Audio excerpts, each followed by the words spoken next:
Nabi, sehingga bukan hanya bacaan yang kita ungkapkan di lisan, gerakan yang kita lakukan, tapi juga ada hikmah yang kita pahami, bacaan yang kita mengerti, gerakan yang kita dalami, wa yuzakkikum, ada pengaruh kepada jiwa, sehingga kita menemukan sesuatu yang baru dalam hidup kita. Wa yu'allimukum ma lam takunu ta'lamun. Nah, ini tipikal ciri orang beriman, yang dengan itulah kemudian dia memburu waktu sholat yang telah ditetapkan.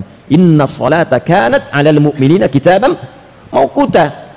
Dia buru, jadi bukan dia tunggu, dia buru itu. Dia buru. Dan saat dikumandangkan konektivitas panggilan sholat, nanti getaran imannya itu mengkonfirmasi. Itu yang dimaksud Quran surah ke-8 ayat yang kedua.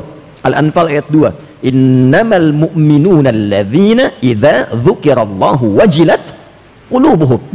Pakai innama adatul hasri dalam ilmu nahwu itu untuk membatasi satu informasi. Sungguh ciri dasar orang beriman itu yang paling pokok sebagai berikut. Jadi kalau nggak punya ini, imannya dipertanyakan.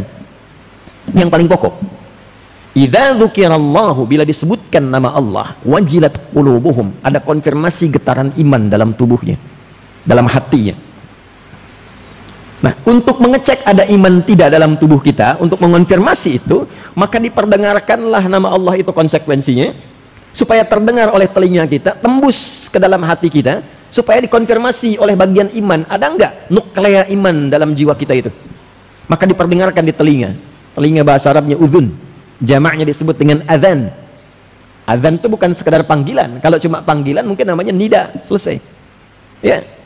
Kenapa disebut dengan adzan? Karena panggilan ini diperdengarkan pada orang-orang yang masih punya pendengaran. Dan Anda tidak akan temukan satu panggilan yang disebutkan setiap pergantian waktu dalam sehari, mengiringi pergantian waktu, berubah dari gelap ke terang, ya kan? Muncul subuh, gitu kan? Ya, ketika berubah pergantian waktu ada panggilan. Pindah ke siang ada panggilan, siang ke sore ada panggilan, sore menjelang malam ada panggilan, datang malam sebelum tidur ada panggilan. Untuk mengecek jangan-jangan paginya ada iman, sorenya hilang. Yusbihu mu'mina wa yumsi, jauh-jauh di Riau saja, Pekanbaru dengan Bengkalis sama nggak waktu subuhnya tuh? Dengan Kampar sama tak? Perbedaan waktu itu bukan sekedar menunjukkan tempat lokasinya berbeda, tapi untuk memperdengarkan bacaan sholat 24 jam tidak berhenti di muka bumi ini. Di mana ada panggilan ibadah, memperdengarkan Tuhannya 24 jam tidak berhenti. Manusia mana yang mampu membuat sistem seperti itu? Ini yang menunjukkan kebenaran ajaran Islam, yang menunjukkan dan menguatkan Islam itu bukan budaya, bukan buatan, tapi betul-betul ad-dinul haq. Karena itu PD Al-Quran mengatakan inna dina indallahil Islam. Nah, cuma pertanyaannya bagi yang mengaku muslim itu, ketika sudah mengatakan beriman, konfirmasinya ada enggak? Maka sholat pertama dari bangun tidur, nah ini yang mau saya sampaikan, dari bangun tidur kemudian kita terdorong untuk menunaikannya. Sholat pertama ini satu-satunya yang memiliki dua nama yang langsung disebutkan di Al-Quran, dan seluruh rangkaian namanya unik nanti ya. Jadi kalau ada kitab itu cukup bagus ya, misalnya Nadharat fi Ma'anis Shalah, ada Asrarus Shalah, dan beberapa kitab-kitab lainnya itu kalau kita ada kajian-kajian yang agak unik yang tidak banyak ulama mengkaji itu. Saya ambil contoh begini, nanti saya balik ke waktu awal. Kalau siang itu bahasa Arabnya apa? Nahar kan? Naharu kas-sa'id. Ini kan banyak mubalik majlis tabligh ini. Nahar. Tapi kenapa sholatnya zuhur namanya? Sore itu apa bahasa Arabnya? Masa al-khair ya akhi. Kok sholatnya asar? Kok namanya asar? Padahal asar itu kan bukan sore. Al-waqtul ladzi yu'asiruna fa huwa asrun. Setiap momentum yang kita lalui namanya asar. Kok sore sholatnya asar? Maghrib menjelang pergantian. Kalau malam apa? Lail, tapi sholatnya isya. Apa kaitan isya dengan asya? Apa kaitan asya dengan ma'isya? Itu semua nyambung. Tapi karena sekarang kultum, dan tadi dikatakan tausiah singkat, kan? Maka saya hanya akan buka bagian pertama saja. Kenapa sholat pertama itu subuh dan disebut juga dengan fajar? Kenapa ketika disebutkan fajar yang disebutkan Qur'annya? Kenapa ketika disebutkan subuh yang disebutkan tanafusnya? Quran surah 81 ayat 18, was-subhi idza tanaffas. Quran surah 17 ayat 78, aqimis salata liduluki syamsi ila ghasaqil laili wa qur'anal fajr. Inna qur'anal fajri kana masyhuda. Yang lainnya salat, begitu masuk ke fajar Quran, begitu masuk ke subuh tanafus. Pernah nggak kita kaji itu? Itu poin yang pertama dulu. Bapak Ibu sekalian, hadirin rahimani wa rahimakumullah. Saya mulai dari fajar dulu. Ada 3 kata dan 3-tiganya muncul di Quran. 1 fajar, 2 infajar, 3 fujur. Ya, fajar, infajar, 3 fujur. 3-tiganya punya akar kata yang sama, berasal dari huruf fa, jim dan ra. Yang asal mula katanya adalah sesuatu yang memancar, ya, terhadap respon dari satu hal. Jadi ada satu pancaran, ya, untuk merespon satu hal, keluar pancaran itu. Jika yang dimaksud responnya fisikal, keluar memancar secara material, itu digunakan kata infajar namanya. Contoh gini, Umri mau bor air nih, aksi sosial misalnya ke satu daerah, mau bor air. Ketika dibor, airnya keluar, memancar kan ke atas, nah, itu namanya infajar, materinya keluar. Ya, contoh Quran surah kedua ayat 60, 12 kabilah suku supaya mengeluarkan 12 mata air langsung, supaya nggak rebutan 12 nih. Maka turunlah firman Allah, pukulkan tongkatmu yang kayu ke batu itu untuk menunjukkan ini mukjizat. Kayu sama batu kuat mana? Batu. Tapi untuk menunjukkan tongkat ini ada mukjizatnya, pukulkan kayu ke batu yang pecah batunya, nanti memancar dari batu itu 12 mata air.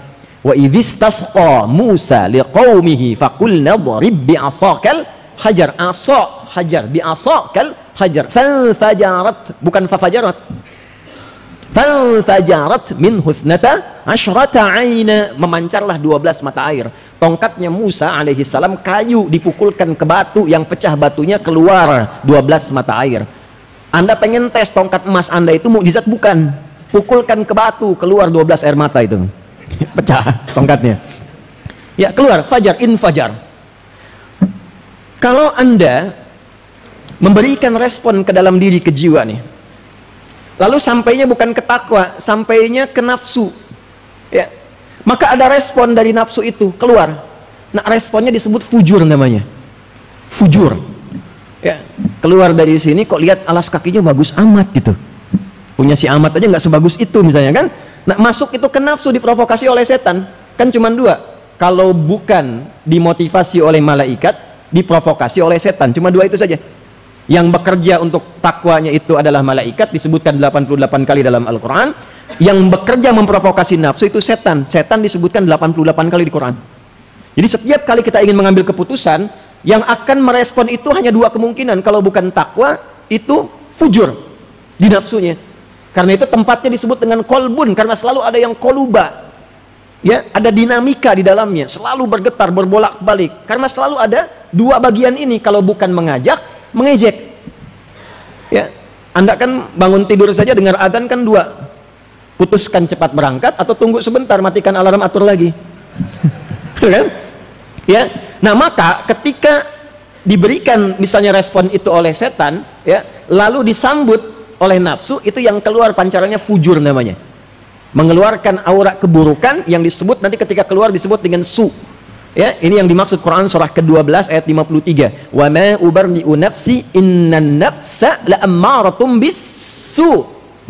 Bagian mana yang ada di nafas yang ada su di situ, itu yang disebut fujur, lawan dari takwa. Lawan ini, ya, paradoks ini ditampilkan di Quran surah 91 ayat 7 sampai 10. Wa nafsi wa ma sawwaha fa alhamaha fujuraha wa taqwaha. Qad aflaha man zakkaha wa qad khaba man dassaha. Kaifal husul ala al-falah bi istimali tazkiyah. Bagaimana mendapatkan falah dengan menekan fujur ini supaya tazkiyah itu keluar? Maka diperdengarkan di telinga kita, hayya 'alal falah. Disambut oleh kita untuk fungsi tazkiyah, mengerjakan apa? Salat. Diperdengarkanlah sejak awal bangun supaya tazkiyahnya fungsi, fujurnya ditekan, yang muncul di takwa. Takwa itulah yang nanti akan memancarkan gelombang merespon panggilan adzan. Respon itulah yang disebut dengan fajar. Makanya kenapa subuh itu saat panggilan pertama, responnya disebut dengan fajar, untuk memberikan kesan bahwa saat kita mendengar itu ada bagian respon sinyal takwa yang merespon itu, dan ada getaran dalam jiwa kita. Sudah bangun, waktunya kita menghadap Allah.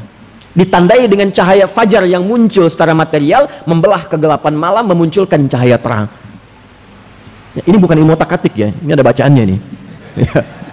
Awas nih, ini saya tidak terlalu senang ngaji dengan pendekatan tafsir medsos. Ya, tak takayuk taktiku, tiktokan gitu kan? Fasbakayu Facebooku, Facebookan, ya, talbaya tubuh, YouTubean, Instagram ya, Instagramu, Instagraman, muncul semua tuh. Balik ya. Nah, jadi fajar itu menjadi penting karena itu sinyal awal pembuktian kita sebagai insan beriman. Itulah sebabnya kenapa sholat di Quran satu-satunya yang disebut sebagai bagian dari penentu iman. Namanya iman. Zakat tidak disebut iman. Puasa tidak disebut iman. Walaupun dibuka dengan ya ayyuhalladzina amanu, tetap siamnya disebutkan. Tapi sholat ketika disebutkan dia menjadi penentu iman. Al-Baqarah ayat 143 di ujung ayatnya, wa ma kana Allahu liyudhi'a imanakum. Al-farqu bainal mu'min wal kafir tarkus shalah, kata Nabi. Jika Anda ingin cek perbedaan orang yang sudah beriman dengan yang belum, lihat sholatnya. Itu. Baik. Saya agak cepat karena tausiah singkat ini. Ketika direspon itu oleh cahaya iman kita yang terpancar, apa yang kita bawa menghadap Allah? Ternyata beda, nggak sama.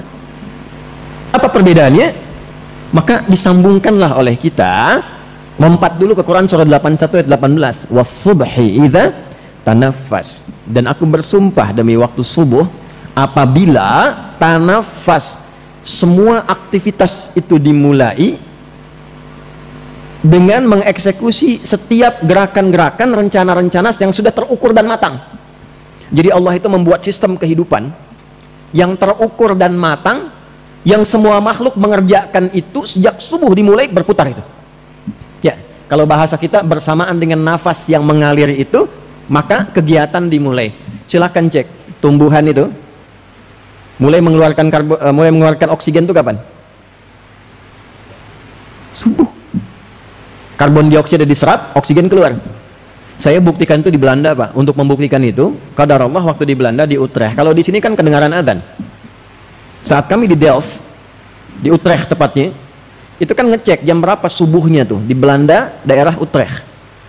Qadarullah flatnya itu, apartemennya, itu penginapannya tuh di area-area yang rimbun dengan tumbuhan pepohonan. Dekat kanal, ada 13 kanal yang tersambung ke seluruh wilayah provinsi di Belanda itu. Dan kalau nanti ada waktu main-main ke Delft itu ada tempat VOC di situ. Saya pernah menduduki markas VOC 20 menit tuh. Untuk riset.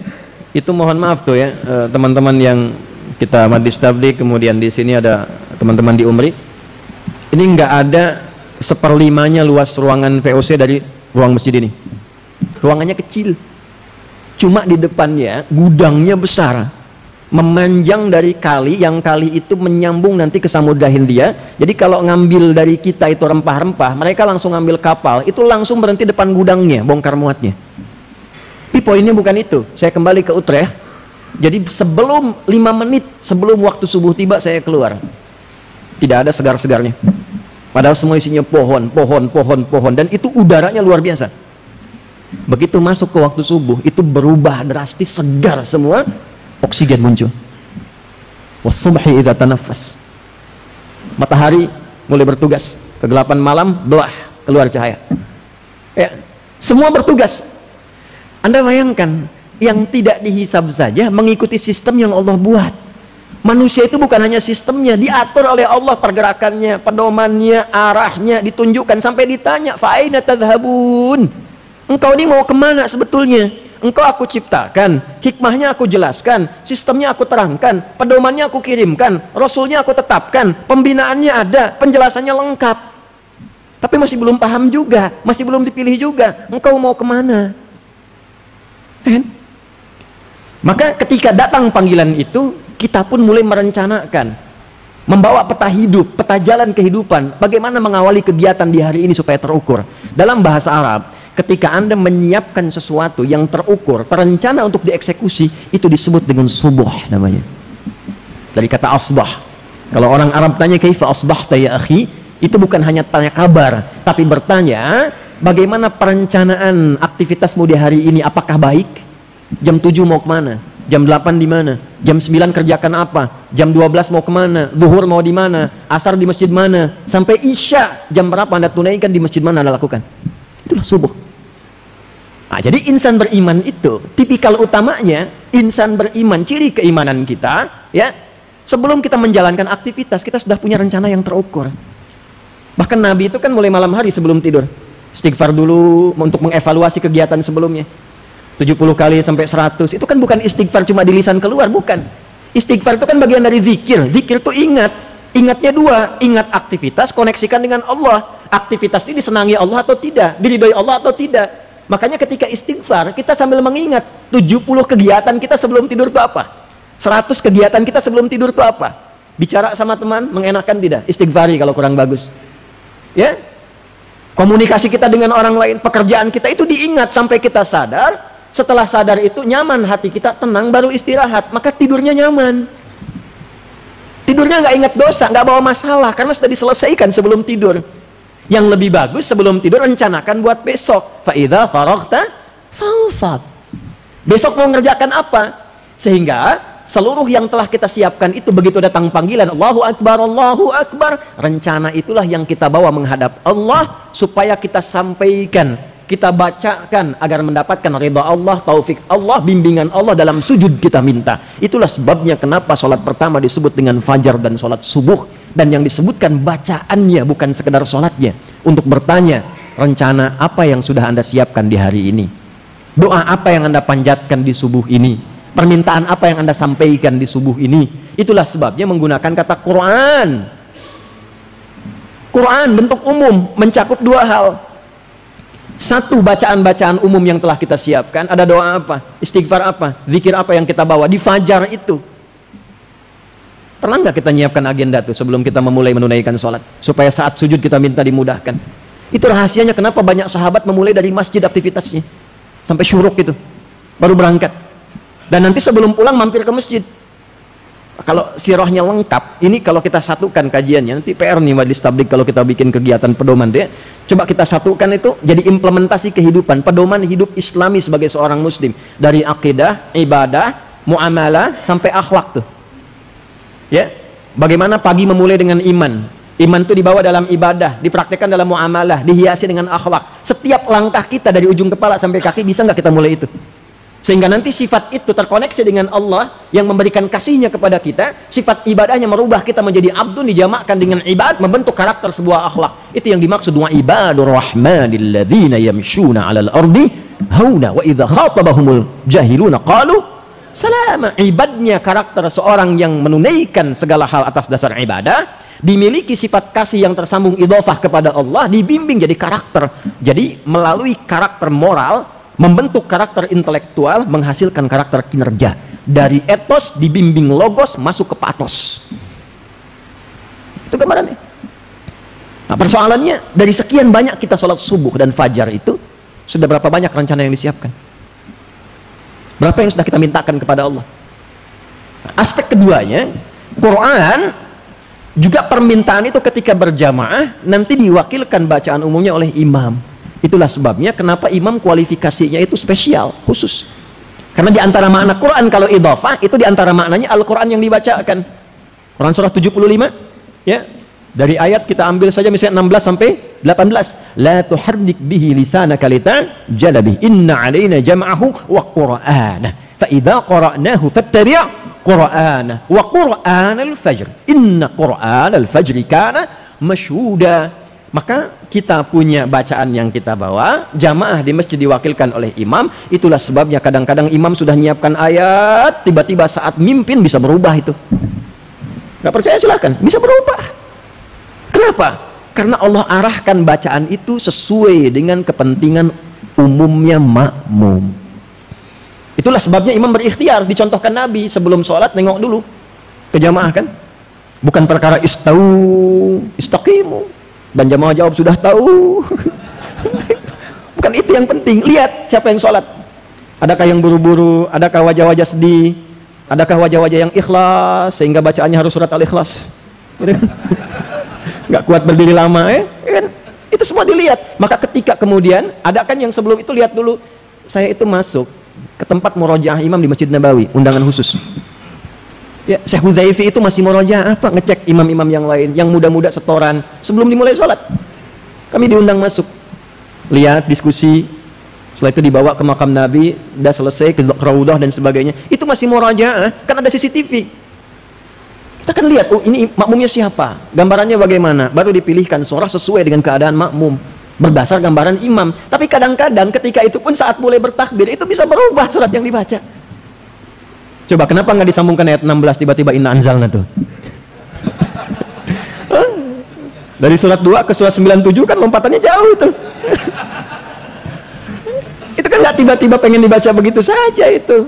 Beda sifatnya itu lain. Nah itu yang saya maksudkan, ayo coba kita gabungkan 4 elemen ini. Sehingga ketika kita gabungkan, berwujudlah kemudian menjadi bagian manusia yang paripurna. Nah sekarang pertanyaannya, ada nggak bimbingan merencanakan kegiatan untuk menjalani visi hidup dimulai dari subuh? Nah itulah nanti yang akan kita bahas dalam bahasan khusus di sesi Majelis Tabligh setelah ini, supaya nanti kita punya pedoman yang akan ditebarkan kembali, sehingga umumnya ya masyarakat Indonesia baik yang tergabung di Persyarikatan Muhammadiyah atau juga yang kawadir yang lainnya bisa mendapatkan manfaat dari kajian-kajian yang bisa kita rumuskan di kesempatan ba'da subuh ini. Saya kira saya mohon maaf kalau tausiah singkat ini tidak begitu singkat, tapi untuk menajamkan apa yang saya sampaikan supaya setidaknya kita bisa memahami dengan lebih maksimal. Subhanakallahumma rabbana wa bihamdika nasyhadu an la ilaha illa anta nastaghfiruka wa natubu ilaik wa akhiru da'wana alhamdulillahi rabbil alamin. Nasrun minallahi wa fathun qarib wa basyiril mu'minin. Assalamualaikum warahmatullahi wabarakatuh.